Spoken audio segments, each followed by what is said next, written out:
am Dehne, that's me, Air Force Academy graduate, advocate for the government of Reno, and arch enemy of the Reno Gazette, which should have been dismantled long ago, but the city council came up with $7 million to save the bankrupt Reno Gazette, and so they're still in business.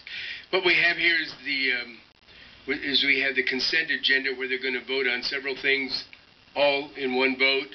And if you have an agenda handy, you'll see that the main thing on the consent agenda is a bunch of grants, about $1 million worth of grants. And a lot of people don't know what a grant is. It's basically a handout from usually a government organization to, in this case, another government organization to be used for certain purposes. So we're getting some handout. Reno is getting some handouts from various organizations. Looks like most of it's law enforcement. And I'm not speaking for or against anything on this consent agenda.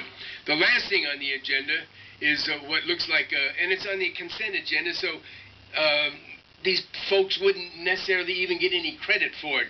On this one here, if you look at the last one on there, Apple, the gigantic Apple, is going to, of all their benevolence, grant and donate $150,000 over a period of 3 years for some do-gooding things.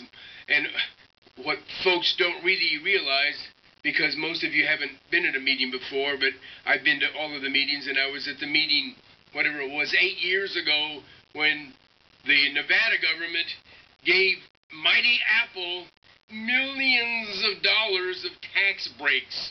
Mighty Apple, and they're not the only ones. I'm not picking on them. You got Tesla, I could go on and on, but you've got this mighty Apple, and so it sounds like if you look at it, sounds like there's some wonderful people donating $150,000 to some probably important situation. I don't know for sure.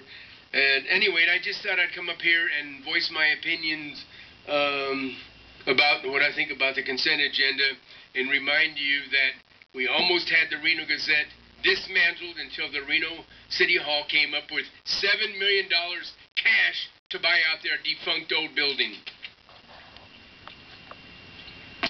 Mayor.